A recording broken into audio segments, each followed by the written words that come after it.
Jesus. Hallelujah. Hallelujah. Amen. Si useme amen yenye iko na nguvu. Amen. Hallelujah. Amen. Hallelujah. Amen. Palipo na Roho Mtakatifu wa Mungu pako na mpangilio. Hallelujah. Sisi tupigie Bwana makofi sababu ametawala na ametenda mapenzi yake kwa jina la Yesu Kristo. Hallelujah. Amen. Hallelujah. Amen. Hallelujah. Amen. Okay. Programa ananiambia amenipatia dakika 2 ndio afike hapa. Hallelujah. Amen. Hallelujah. Amen. Nataka tuseme kule mbinguni tutaimba hallelujah. Hallelujah, hallelujah. Hallelujah tutaimba. Hallelujah. Hey. Hallelujah tutaimba. Hallelujah. Hallelujah, hallelujah. Hallelujah tutaimba. Hallelujah. Hallelujah, hallelujah. Hallelujah tutaimba. Hallelujah, hallelujah.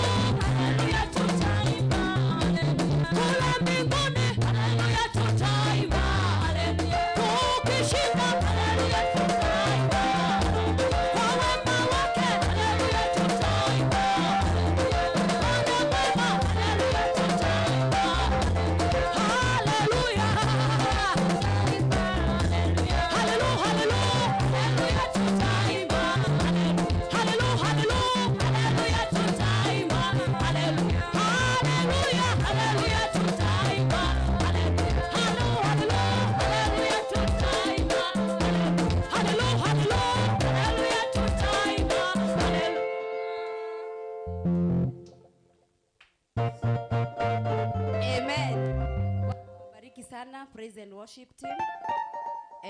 Tunaweza keti.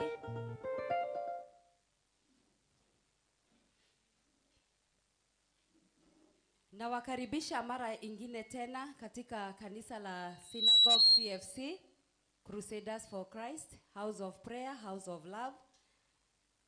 Ni wangapi ambao wametutembelea siku ya kwanza, siku ya leo? Amen. Tuwapigie makofi, tuko na wageni. Tunaweza anza na wewe. Ukiwa tu hapo, sitakuita hapa mbele. Amen.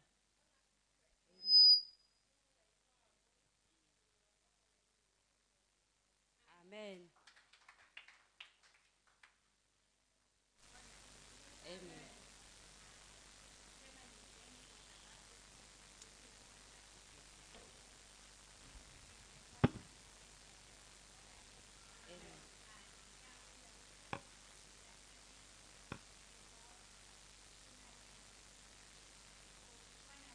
Amen.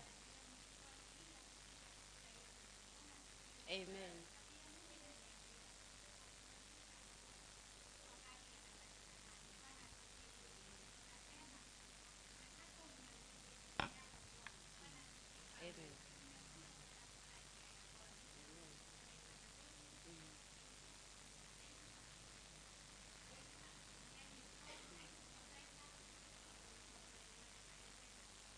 Amen. Kuna mwingine?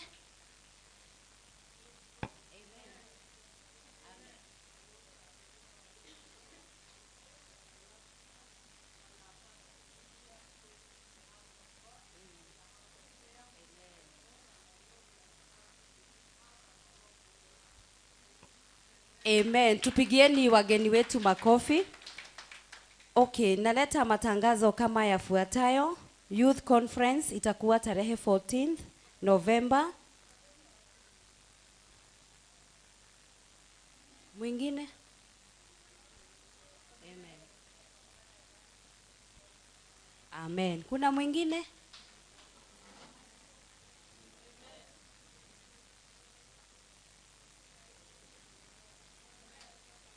Amen. Kuna mwingine? Haya. Amen.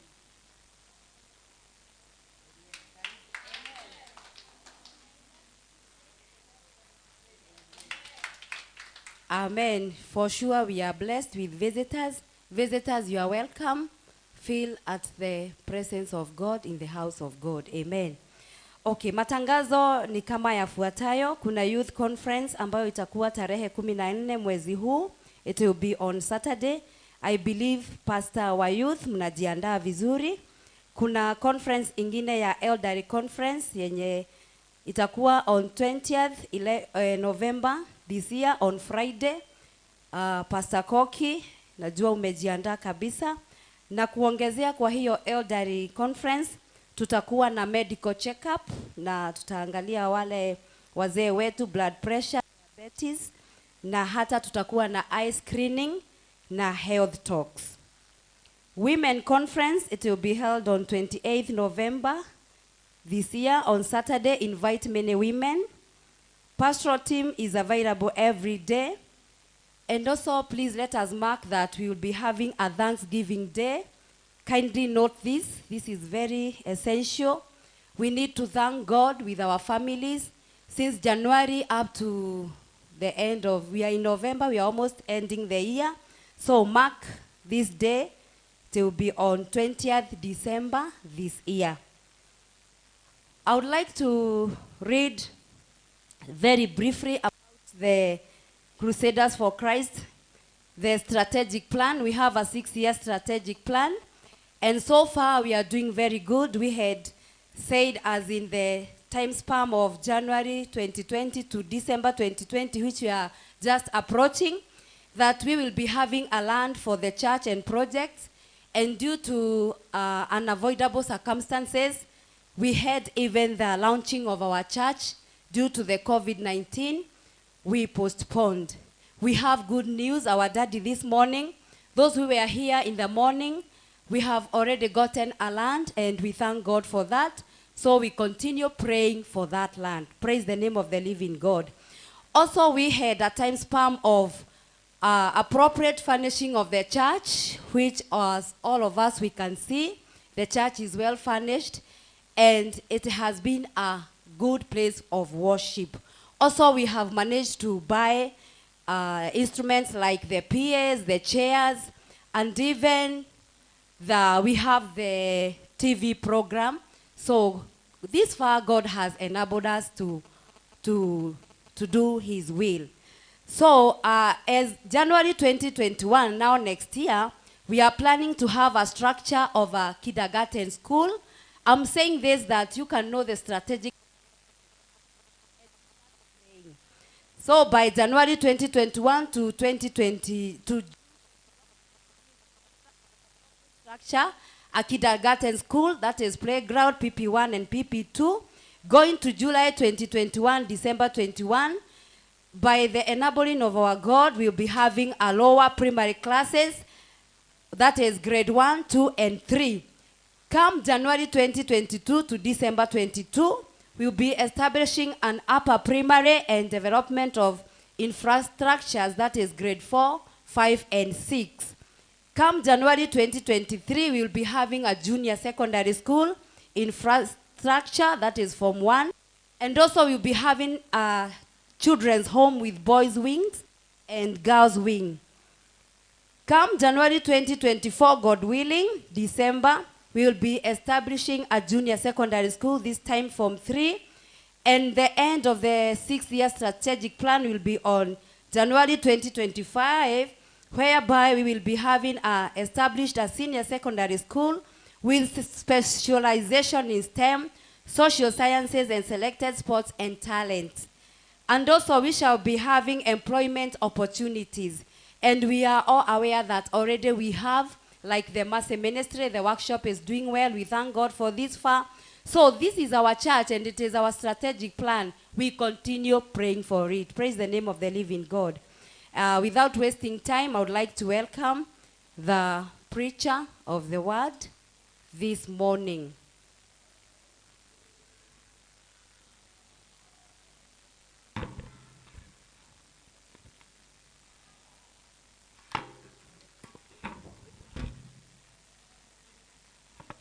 Thank you.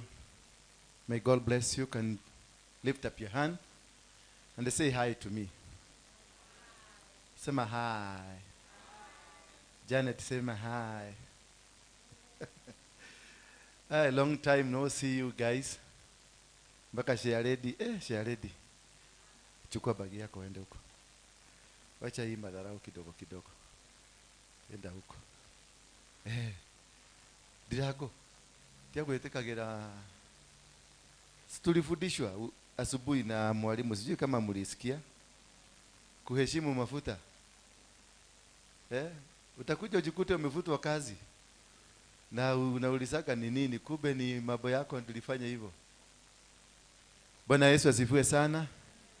Nashukuru Mungu. Baba, tunakuabudu, tunakushukuru asubuhi hii, maana wewe ni Mungu mwenye uwezo na mwenye mamlaka. Tunakuabudu tena kwa sababu umetufaulisha tukafika, na malengo yako yote katika miili yetu, fikira zetu, nia zetu na nafsi zetu yameweza kutimika.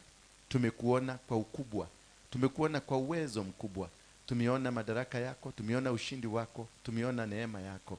Tushikilie tu Baba, utuwezeshe tukavuka na tukaenda katika level hiyo nyingine, level ya utukufu wako.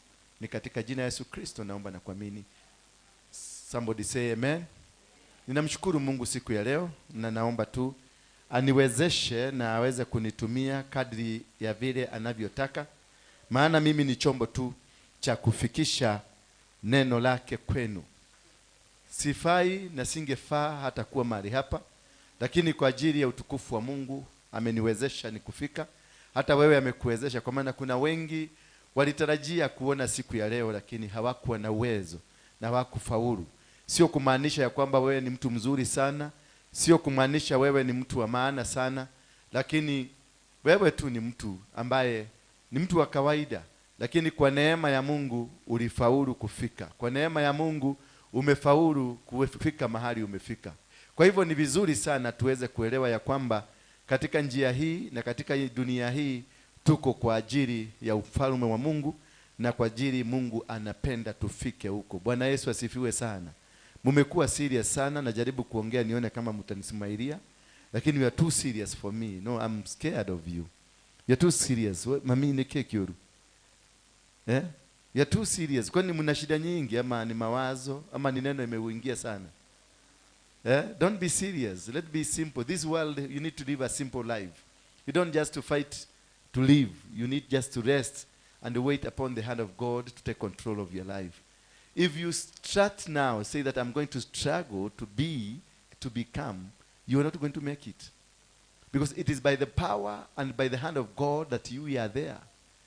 It is by the grace of God that we are existing.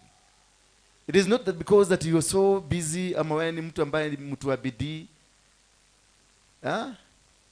People think that ukiweka bidii, weke bidii ati ndio utatajirika. Hapana. It is the hand of God that makes you become rich. Kama ni bidii, enda hapa barabara ya Valley Road ama inaitwa Bagadi, barabara ya Bagadi, enda saa 9 usiku. Uone umati wa watu ukiteremka kwenda Industrial saa 9. Urudi saa 11 uone tena wakipanda wakirudi. Thousands of them early in the morning wanaenda kufanya kazi ya muhindi, kazi ya kutukanwa, kazi ya kungumu. Lakini unakuta akienda huko anapitia soko huko ananunua mafuta ya shilingi 5, mboga ya shilingi 5, kaunga ka shilingi 5. Na mtu aruda na amuka saa 5 asubuhi. Anakula breakfast, ametulia kwa nyumba vizuri. Alafu saa 6 ndio anateremka. Baada ya kupiga simu zake ndio anateremka anaenda kazini. Sasa hapo ndio unakuwa confused kidogo. Maana unaelewa, unashidwa, huyu jamaa aliamuka saa 5. Na wewe uliamuka saa 11. Alafu anakuambia hard work inaleta matunda. So unashindwa, which is this hard work? Na uangalia mtu wa Kibera, ndio anafanya. Angalia mtu wa Jua Kali hapa chini hawa. Anararua chuma mpaka anaikunja inakuwa sufuria. Chuma flat. Anaipiga na miguu, kigonga na miguu, akizungusha na miguu. Lakini unakuta bado analia, ako hapa analia. Na mtu mwingine anaamuka saa 5, saa 6, hata aendi kazi, ni kasimu tu kamoja, pesa zinaanza kuingia. Bwana Yesu asifiwe sana. What do we call that? What do we call that? Wale wamesoma. Najua hii kitu inanishangaza sana. Mwana yake odaga kake mumudhabia. No, If you compare wale wako huko Kibera na hawa, nani yako na keo kuliko wengine? So it is by the grace of God that we become. It is by the grace of God that you are. It is by the grace of God that you will be. It is not because you have gone to better school. It is not because you've got a better parent. It is not because you have better knowledge of doing things. It is the grace of God that blesses you. And the grace of God comes only when it is time is ripe. Praise be the name of God. It is when the time of God is ripe for you. When he's ready to bless you, nobody, nothing will come against you. When God says it is you today, because every single time a person is blessed, every single moment a person is given, every single moment God anoints.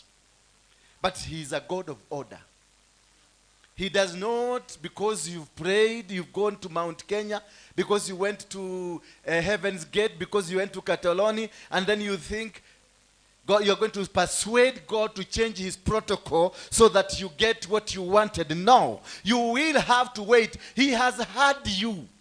Praise be the name of God. And that is why we are being asked, just continue praying until something happens. Because he has had you. Continue communicating with him. Continue working. Move closer to him.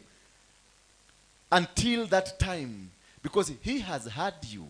And he has sent the angels to come and find you. You are being located. When you are being located, it's because the signal has signaled that you exist.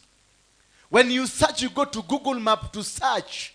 The search will not come automatically, but you see an arrow moving. Why? Because you have commanded the arrow to move. Now that God has had you, the arrow has been commanded to move around and locate. Not to locate you. Already you are located. What is being located? It is your blessings. Because maybe some blessing. No, the heaven is so big. Heaven is an equivalent to earth. Bingu naona kule mbinguni na dunia ni sawa kwa sababu zinaenda pamoja. Kuna bingu ya kwanza, ya pili, ya tatu, ya nne, mpaka bingu ya 7. Kwa hivyo vitu zako kama zimewekwa kwa store ya bingu ya 7, lazima location, lazima malaika ambiwa nenda utafute failo yake. Na inaweza kuchukua mwezi mmoja, inaweza kuchukua siku moja, inaweza kuchukua mwaka moja, inaweza kuchukua miaka 10 ikitafutwa. Bwana Yesu asifiwe sana. Kulingana na wakati Bwana alisema atakubariki. And God will only bless you when you are mature for the blessings. Praise be the name of God. God will only bless you when you are mature for the blessings. You will not be blessed because somebody else has been blessed. You will not be blessed because you come to church. You will not be blessed because you are so holy. You will not be blessed because you know how to sing. You will be blessed because you are ready for the blessings. Because God cannot release his blessings if you are not ready. Kuna huyu jamaa alikuwa naomba pesa. Akaambia Mungu, ukinipatia shilingi 100 nitakupatia tithe. Nitatoa fungu la 10. Akatoa, akapatiwa 100, akatoa shilingi 10 faithfully. Akaambia Mungu, sasa nibariki na ingine zaidi uone kama sitafanya. Mungu akaamua akampatia 1000. Akatoa 100 tithe. Mungu akaona yeye mtu ni jamaa, Mungu akaendelea kumtest. Baadaye akampatia 10,000. Akatoa tithe 1000, haikuwa shida kwake. Kwa ghafla Mungu akafikiria wacha niangalie huyu mtu kama ni wa ukweli. Akampatia 3,000,000. Bwana Yesu asifiwe sana. Akampatia 3 million. 3 million bob cash. Sijui kama alicheza roto ama alicheza nini, lakini alipatiwa 3 million. Deal ilifanyika, akakujikuta kwenye hiyo deal. Shamba ilikuwa linauzwa na mzungu ndio alikuwa ananunua. Ikapatikana yeye ndiye yako na link ya mwenye shamba. Na akaambia deal yako ni 3 million. That is how God works with us. Then wakati milioni iliingia kwa account, Beleni alikuwa anasema wakati aliambiwa shamba ikiuzwa milioni utapata 3. Hasa akaenda maombi, akaita mama wa kanisa, akaita pastor, nisaidie kwa maombi, kuna dili inakuja, nisaidie tu. Nishikilie. Lima kare kere bozori akala, nishikilie. Kanisa ikashikilia. Mama akashikilia na akaambia Mungu, nikipata hiyo nitatoa fungu la 10. Lakini ukumbuke Mungu anajua, ndio kwa maana alikupatia. Si ati ukinipatia, already ashakupatia, lakini anakupima, anataka kupima who are you? Who are you? Because that is when your true colors become happens. Baba akapatiwa 3 million. Alipopatiwa 3 million ikaingia kwa account, akaenda akaona iko ndani ya account. Kia kwanza alipia mtu wako Mubadha